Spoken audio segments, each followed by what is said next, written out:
I'm going to begin with just a quick summary of the DataGuard architecture, what it can do and how it works. And that's just to make sure that we are all on the same page of the manual, as it were. So what we're going to be talking about then is getting more value from your disaster recovery systems. So DataGuard is a lot more than disaster recovery. You want to get more from it. I will never forget a discussion, which is putting it politely, I had the first time I set up DataGuard. The client had won the contract to run the call center for a pretty big multinational company, and they won the contract to run their call center. But one condition of the contract was that the database should be protected by DataGuard. And I was subcontracted to our client to configure the DataGuard aspect of it. I was setting it up for them. And the manager who was running the whole contract kept saying things like, it's absolutely ridiculous that I have to spend $250,000 on this DataGuard box that's just sitting in the corner doing nothing. And I tried to explain to him that it wasn't sitting there doing nothing. You know, that physical standby was the reason he had a job. Yeah, but he wouldn't accept this. And I come across that so often. It can be very difficult as a database administrator to motivate the value of DataGuard to the bean counters, to the guys with the money. And it can be useful, I think, to try to demonstrate to people that DataGuard is a lot more than just something sitting there that you hope you never use. Now, it can do a lot more than disaster recovery, and you may be able to motivate the introduction of DataGuard in a way that the bean counters will understand. Because ways that you can extract real business value from your standby databases. So DataGuard is obviously part of Oracle's maximum availability architecture. That's the headline usage. Assuming it's configured correctly and the way you want, you can get zero data loss, zero downtime, not quite, but certainly you can minimize data loss and downtime. But you can do more with it, and you can extract real business value from it by doing more things with your standby databases. You can open them in various ways. So never forget the core reason for DataGuard. It is to protect against data loss and downtime. Anything else you get as a bonus. But that bonus can be huge. And what I want to look at today is some of the techniques that may improve the performance of your online system and also possibly reduce the need for Oracle licenses, reduce your Oracle license footprint by opening the standby databases in various ways so that the standbys can fulfill a dual function. Yes, they can protect your data, but they can simultaneously run applications. So that's the objective, getting more value from your DataGuard standby databases.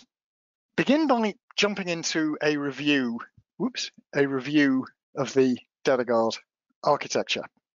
We have two or more databases communicating together. So first bullet point, redo generation. In a DataGuard environment, what we call the primary database is the source of the redo flow. The primary database is where all your DML is occurring, not all of it, where most of your workload, your DML workload is occurring. And there's no difference in DataGuard environments to the redo generation mechanism. It's absolutely normal. You do DML, you write change vectors to the log buffer, and your log writer then flushes those change vectors, the online redo logs, and all the rest of it. Absolutely no change to the redo generation mechanism. But when we enable DataGuard, we add more to it. We add the redo transport services to the primary. So let's change to the primary. The primary database has the additional function that instead of just generating redo and writing it to online log files, it's going to transport the redo to a remote site. Now, it's shipped across the network, either synchronously or asynchronously.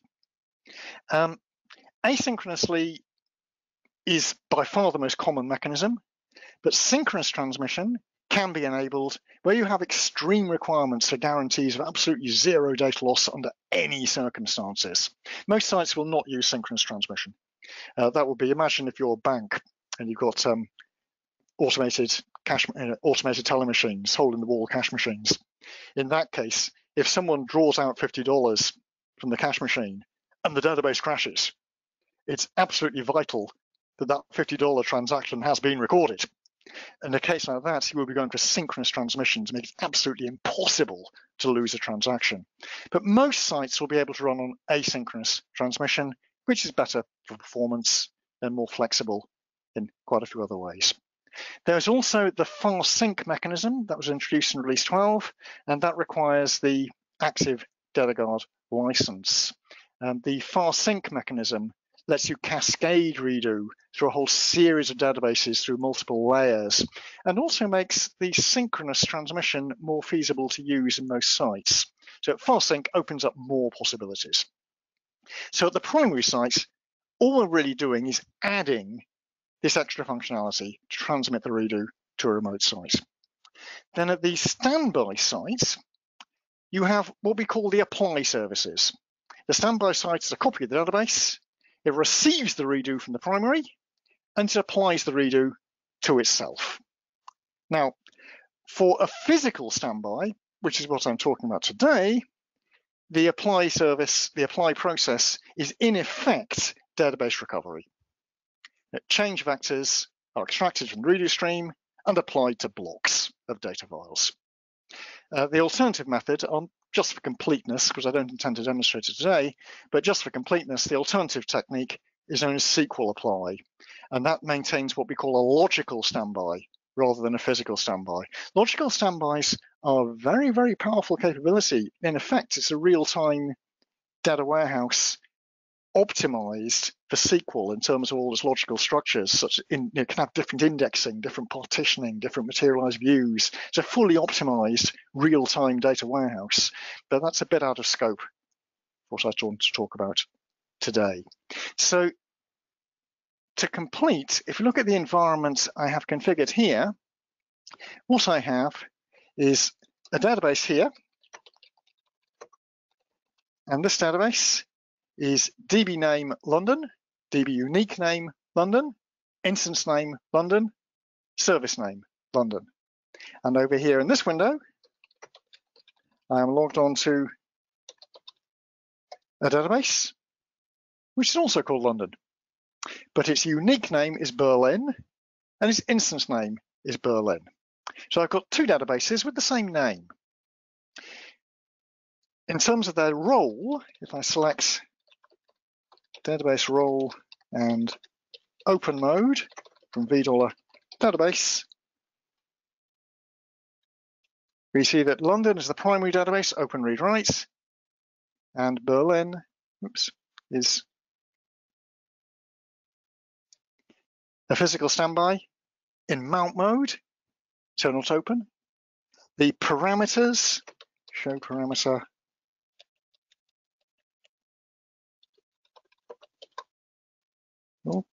on my primary, which is London, I have log archive destination 1 is the fast recovery area, and log archive destination 2 is going across the network. It's going to a TNS name service, alias, a SQLnet service called Berlin.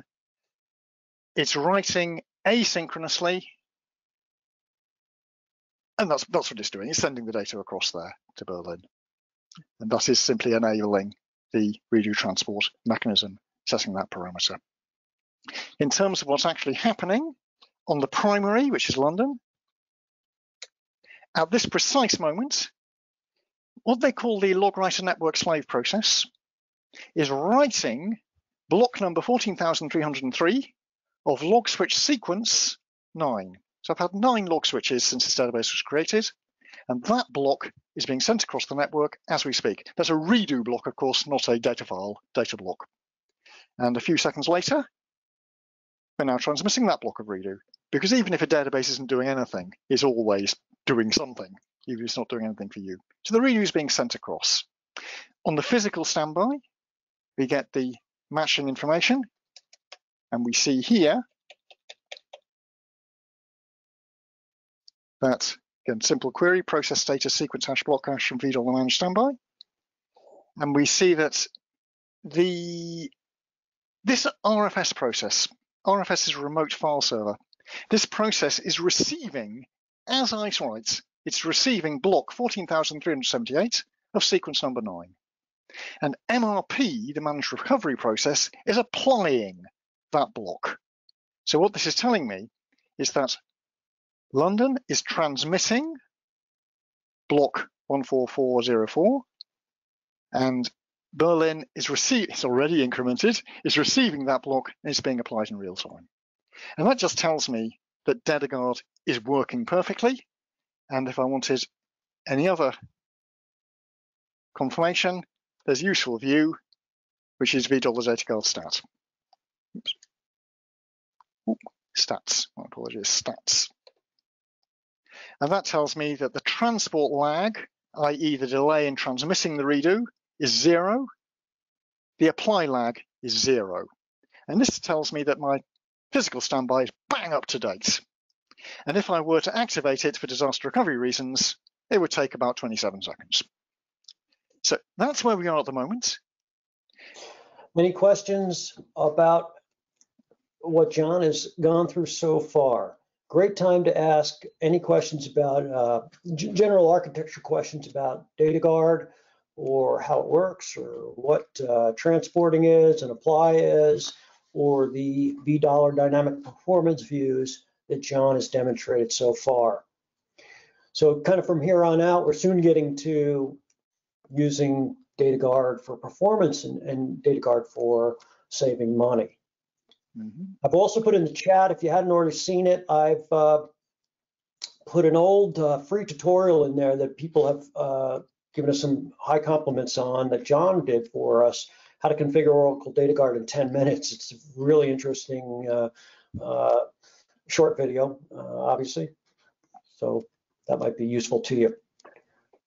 Okay, back to you, John. Thank you. Okay, so here's the summary, the flow of redo. The log buffer on the primary is read by a log writer network slave. There are variations here, by the way, depending on versions, and there are variations. This is the general principle. The primary has an extra process that reads the log buffer, that writes it, that's the log writer network slave, that writes it across the network to a remote file server process on the standby. The remote file server process writes the redo to log standby log files on the standby site. The apply processes, i.e. the MRP, read the redo, read the incoming redo. Again, depending on circumstances and release, there are variations as to whether the redo is read in real time. There are all sorts of minor changes here. But in principle, the apply process, the managed recovery process, reads the incoming redo and applies it to the data files. In a logical standby environment, it will be streams processes that generate and execute, that generate DML statements and execute them to maintain a logical standby. At both sites, you're archiving the redo. The primary is archiving its online logs. The standby database is archiving its standby logs. Sorry, the primary is archiving its online logs. The standby is archiving its standby logs. So you end up with the redo archived at both sites. So that's what it's all about. 2 or more databases. One is doing lots of DML, and its change vectors are transmitted to the other, where they get applied. And that gives you your near as damn it real-time disaster recovery system. But so this can be a question that can get us way into lots of different things, so we want to be careful here. But is the hardware the same on both sides of the DataGuard environment, the physical DataGuard? Certainly doesn't have to be. There are all sorts of variations you can do. For even the operating system can be different. You could, for example, your primary could be a Linux rack, a 4-node rack running under Linux with ASM for the storage. Your standby could be a single Windows box using file system for storage. There are all sorts of variations many possibilities there. Cross-platform is something I wouldn't normally recommend unless you had a particular reason, such as part of a platform migration. But there are all sorts of possibilities. Many sites like to have their standbys running on lower cost hardware, which, guess what, means lower licenses. But then you have a problem if you ever have to fail over, because then you're running on under-spec equipment. But there's no reason why it should be the same. It has to be compatible, but that's all.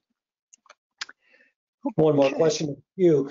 When the standby is lagging, it applies all the archives that it receives from the primary. In this process, does it copy the archive to standby, DB redo log, and then applies? You get that, John? I do. I understand that. It's also to do with if there's a break in communication between primary and standby. Normally, the communications link should always be there, so redo comes across in very nearly real time. Typical problem is if you have a sudden high burst of activity at the primary, and maybe you've got a not less than perfect network link. One of the clients we run at the moment has a primary in Virginia and a standby in Oregon. And that's a couple of thousand kilometers apart. The network links are good, but there have been occasions when there's been a very high workload at the primary, and there have been delays in getting the redo across, and the standby has been sometimes as much as 5 or 10 minutes behind. It will catch up automatically. It's just there may be a lag while it's going on, and you can configure all sorts of warnings for that, as indeed we have. If the network link goes down for days, maybe the standby data center is inaccessible for a while for maintenance or something, then you have to get archive logs sent over, and there are mechanisms for doing exactly that, which I would rather not go into now. Brilliant, John, thanks. So the rest of our time here today will be spent on the topics that John is here for today, and that's saving money and increasing performance with DataGuard. Thanks, John, back to you. Let's get some value from the standby systems. The basic one, you can open your standby read-only.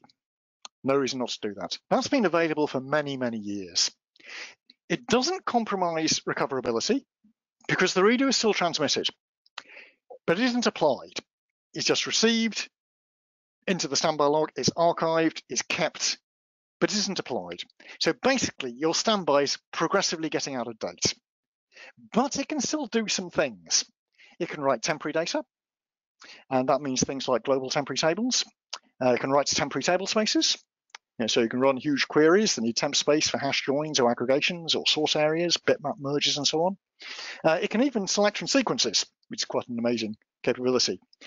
That means it becomes possible to offload many of your queries, your disk-intensive and PGA-intensive queries can be offloaded from the primary database. Now, we've got a classic problem here. Maybe your primary is running OLTP, and you're also trying to run DSS queries against it. Bad news. All DBAs, we know it's pretty difficult to tune for both types of workload. Well, you can maybe open the standby read-only and offload the work to that. So I'll do it, and let's see the sort of thing you can do. The first step is we have to stop the recovery process. Alter database, recover manage, standby database, cancel. And then all I do is open read-only. Available since 8i. So my database is now open read-only, but it is still if we look at it's still receiving redo. Yeah, it's still receiving it. So the redo is still coming over. See, another 5 blocks have just arrived. So we're not compromising recoverability at all. But what we see is that it is indeed, it's a physical standby, open read-only. Well, I can log on to it. If I log on to it as user Scott, next Scott Tiger at Berlin, so here I am on the physical standby, I can run queries. Trivial queries, sure. In this case, just for demonstration purpose, but there I am, running my join from member to dept. Piece of cake. I've offloaded all my queries to the standby. I also happen to have a global temporary table. That was created, of course, in the primary, or in Scott, I should say.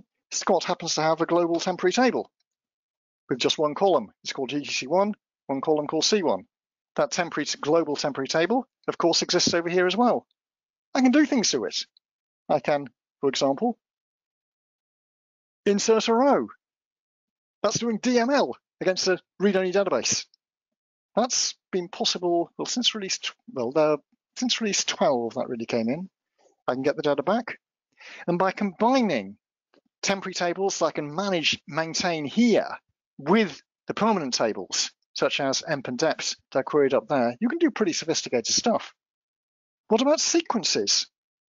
Well, if I go to, Scott, I've got a sequence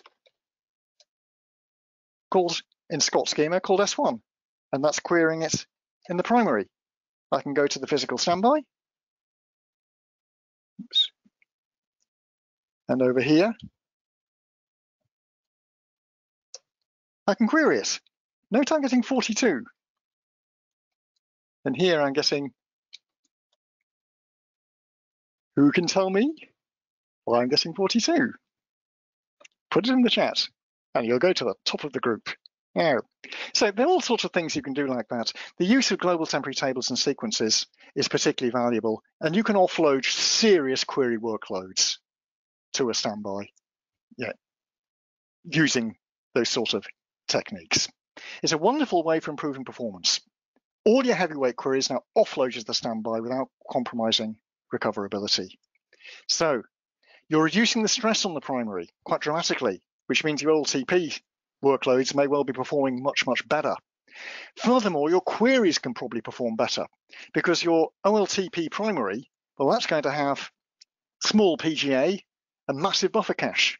Well, configure your standby to have huge PGA and minimal buffer cache, so it can be optimized so the queries will run better. So you're reducing stress on the primary, and your queries are running better than they would have done if they were on the primary. Of course, your queries are only as up to date as the time that you opened it read-only. Yeah, that is an important point. Yeah, the database is getting progressively out of date. However, I can synchronize it easily enough. I have There's still a question in the queue, John. Yes. Is it possible to have the redo applied while the data guard is in active open mode? If not, do you have to go back to mount mode and ignite to catch up? Give us 10 minutes and we'll get there. What I've demonstrated so far, what that question is saying, you can't do that with the basic licensing. That would require active data guard licenses, which we will be coming to. Right. So my database is now, I've closed it. So my database, my standby, is now, oh, hang on, it's closed. Alter, let me,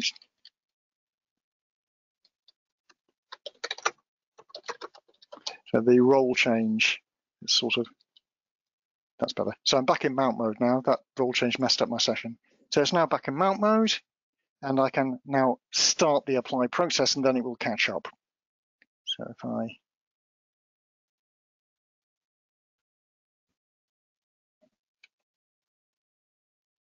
start the recovery process, and it will now be applying all the redo that was received during the time that it was open read only.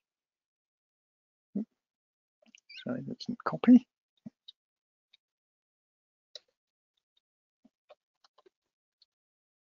And it's already up to date. So you might well leave it open the day and then shut it down at night to apply the redo. Next topic, John, is exactly what that question was. Yes. Before you go there, what happens if you use RMAN to archive some log files on the standby while it's in read-only mode? When you start up the recovery again? No problem. RMAN can do backup absolutely normally. And many sites will be offloading their backups to the standby. So it doesn't make any, RMAN doesn't care whether the standby is in mount mode or open. Does it care if the archive redo logs will be gone, backed up? Not necessarily. We configure RMAN to make sure that the archive logs cannot be deleted until they have been applied. And that is standard functionality, which we can see. If I go here, increase the font there. And that will be the functionality you get by, oh, I'm not, no, that's not going to work.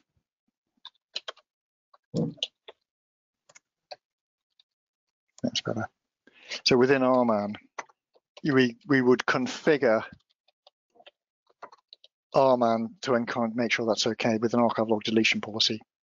So typically one will configure that policy to perhaps applied on all standby, and that avoids that issue. Applied. It doesn't avoid the issue of spelling mistakes, but that would take care of that, and that means the archive logs are pretty much guaranteed to be available. Okay. And an answer on the sequence numbers were different, about 20 off. The answer came in, a possible answer, the sequence cache is set to 20. You go to the top of the class. That's exactly it.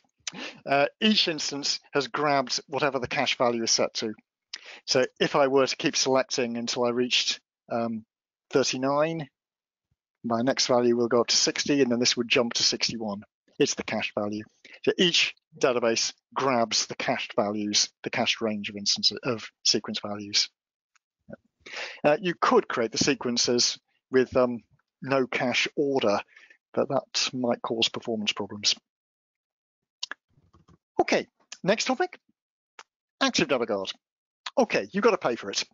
Is it worth paying for it? Well, it's not. I won't talk about pricing. It isn't one of the really horrendous options, but you've got to pay for it on top of Enterprise Edition. But what it may give you may make it well worthwhile, especially if it means you can actually reduce your license footprint. Paying extra, having a 20% uplift on your license, whatever it is well worth having if it means you don't need to buy as many licenses. So it's extra cost, it's significant, but not horrific. It isn't like the in-memory database, for instance. It lets you use your standby as a near real-time DSS system. What I just demonstrated was queries against a static environment. But now we can do near real-time stuff. So what do we actually do? You open it read-only while redo is being received and applied.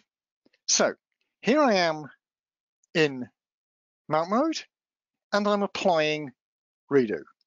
So if you look at the status, it's in mount mode. Well, what I shall do is cancel the recovery process. Oops, let me get rid of that. It's a two-steps process. So I shall cancel the apply of the redo,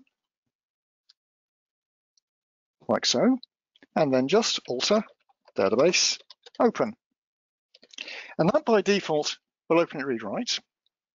Sorry, will open it, read-only, as we'll see in a moment. And then start the recovery process. And at this point, we are now in a database that is open read-only with apply. So the reader is coming through, and it's being applied to it, which is quite an amazing capability. So if I run a query here, for example, select star from scott.dept, and I see those 4 rows. Here on the primary, I shall insert a row. Insert into scott.dept, values, department 99. It can be my new department, and it can be in the UK. Right, select star from scott.dept. Oops. And there's my new row. Over here, I don't see it. Why not? Because it hasn't been committed. Transactional integrity is maintained. The redo for that insertion and the redo for the undo segment will already have been received and applied. But once I commit the transaction, boom, I find that incredible. Yeah, but the transactional integrity is maintained. And this means you've got a near real-time data warehouse system.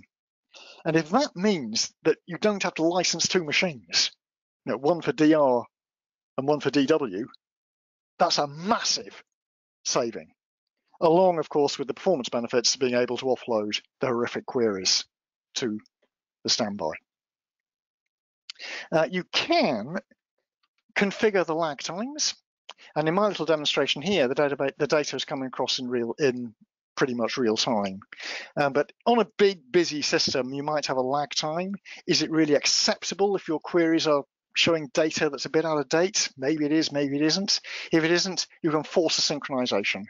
There are commands that will let you do that to force the synchronization. The only possible downtime, the only possible problem is exactly as with opening it read-only without apply. If you did have to fail over, it might take a wee bit longer to activate the standby. But you're talking single-digit minutes, double-digit seconds, because you have to close it before you can reopen it as a new primary. So that was read-only with apply. It gets better. You can open it read-write. Doesn't make a lot of sense, does it? But you can do it. So what I will do is what they call the snapshot standby. This is perfect for test and development systems. Redo is received as normal. Redo is archived as normal. So recoverability is not compromised. The primary keeps transmitting the redo across. But the standby is opened read-write. It generates its own redo. It's got its own redo stream. People can log onto it and do whatever they like. They can write software, they can run queries, they can create tables, they can do DML, you can run AWR reports, tune everything and so on. It's an absolutely normal read-write database as far as users and developers are concerned. Except that redo is being received, and at any stage, you can use the flashback capability under the covers. You don't have to do it manually. The flashback capability introduced in release 10 lets you take the snapshot standby back to a point from which all the redo can be applied and it can be synchronized with the primary. To open it for a period of time as a genuine read-write database. Use it for testing. Use it for development. And periodically apply back to all the accumulated redo to maintain its usage as a DR site.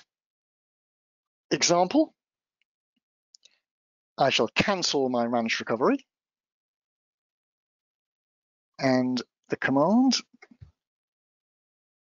alter database convert to snapshot standby. Really simple commands to do. And at this point, it is initializing its own online redo logs to take the redo generated against it. Because this thing is a database, it's open read-write. It can be backed up, it can be recovered, all sorts of capabilities. But all along, the redo is still being transmitted. And if we look at the standby, I'm not seeing it at the moment. Guess I'll need to restart it. It'll come up in a moment. But the redo in principle is still being written across. Over here, let me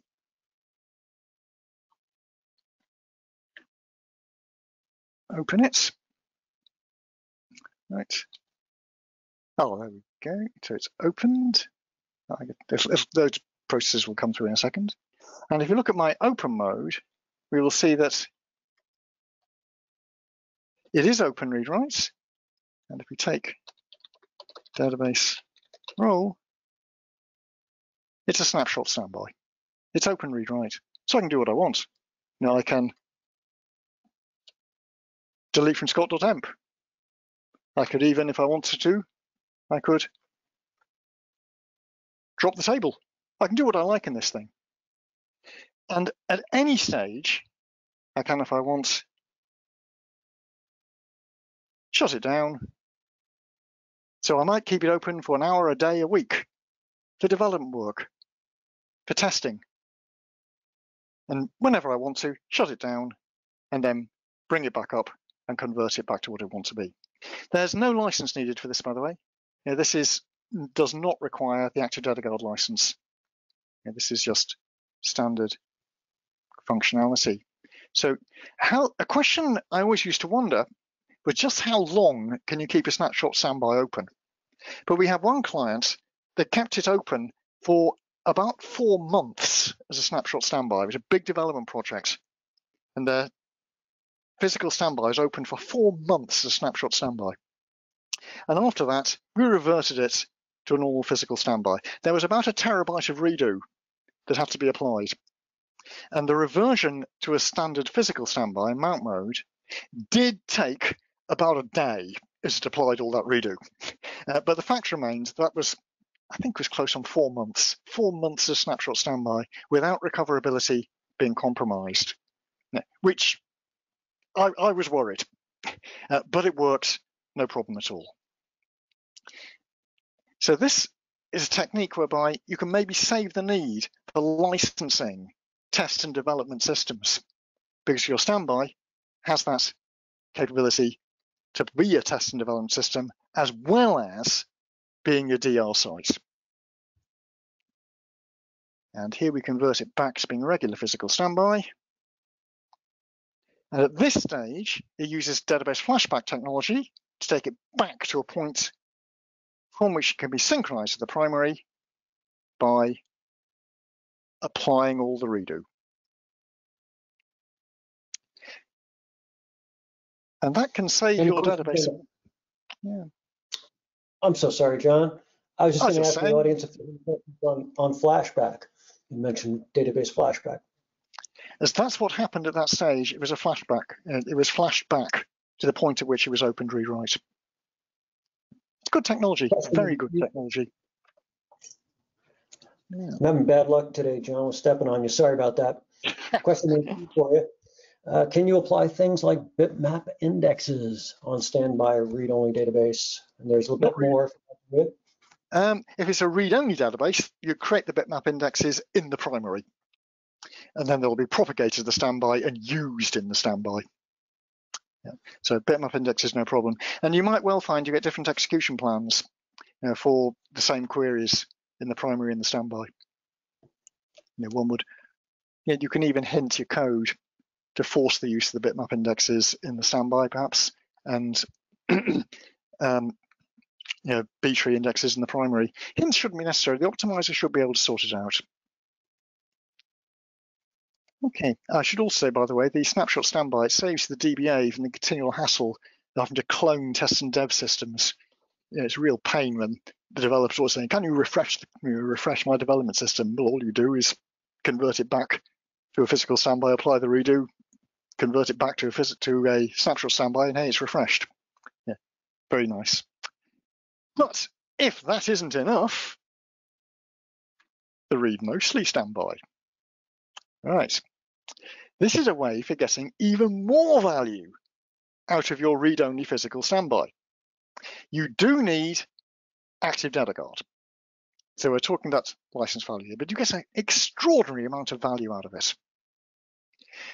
Many applications are read intensive, typically the stuff you run against your data warehouse. But maybe they do some DML. Well, that means you can't do it against a read-only database. Yes, you can. So what I'll do is enable this will have caught up, it'll be up to date by now, but I'll enable active data guard. So cancel the recovery, open the database, start the managed recovery. Right, so this is now, if you look at this thing, this is now a physical standby, open read only with apply. And if we look at select star from $, data guard stats, transport lag is 0, apply lag is 0, it's bang up to date, open read only. Right, so if I log on as a user, so I'll log on as Scott to the physical standby, and just the proof of it, that is where I am, and I shall select star from dept. And I see my department table. And over here on the primary, of course, oops, if I select star from scott.dept, I see the same data. But now the amazing capability, I'm going to do some DML. I'm going to go to my standby oops, open read only. Now, let me just check what's happening there. What I'm going to do is, I've maybe done a couple or too many demonstrations here. While John's working on that, I'm going to put in the chat a link to documentation that shows you the features that you get with Active Data Guard. There's quite a bit more in this manual, what comes with Enterprise Edition versus Standard Edition, and all of the options are described, extra cost options are described in this manual, but this particular link takes you to features with Active Data Guard.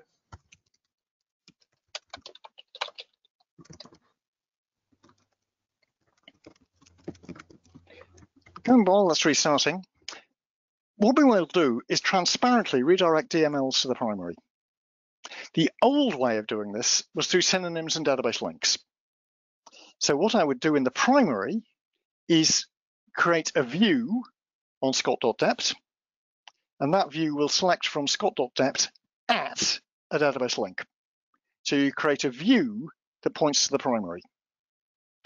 And then instead of triggers against the view will also come into effect. Then on the standby, through use of synonyms, you redirect your DML to the view. The view goes through to the primary through a database link, and the SQL executes there. So by using views, synonyms, and database links, you intercept the DML and send it to the primary. The view and synonyms intercept the DML through a database link. It executes here. It executes here, generates redo, and the redo comes across to the standby where it's applied. And that's the old way of doing it. However, in the current release, I sincerely hope there is automatic redirect. Let me get the recovery going. Start the recovery process. Bring it up to date, and we shall now connect as my user. I'm only guessing that a restart is going to fix the problem, and now it's done it. Thank you for whoever reminded me of the parameter setting, but I'll change the parameters and restart. I've now done DML against the primary, which is quite phenomenal. Sorry, DML against the standby. And if I look at the standby, we see Department 99 is gone. If I look at the primary, Department 99 is still there. Why is that? Because I have not yet done that. Then we go to the primary, and the row is gone. So this is a phenomenal capability, the transparent redirection of DML. It means you can run real applications against the standby. Of course, it's meant to be read mostly, because that DML did take longer. Now, there's a delay while it gets redirected to the primary, and then depending on the lag, there'll be a delay before that is going to give me the consistent result. But in principle, I can do DML against the standby. And transactional integrity is maintained. It's a quite amazing capability. And that then gives you really the ability to offload whole applications to a standby system, which can, of course, be tuned appropriately. You can do what you like with parameters for the optimizer, for parallelism, for memory. And as discussed right at the beginning, it could even be on a different platform, different CPU, different disk structures. It can be tuned to run these whole applications all without compromising recoverability.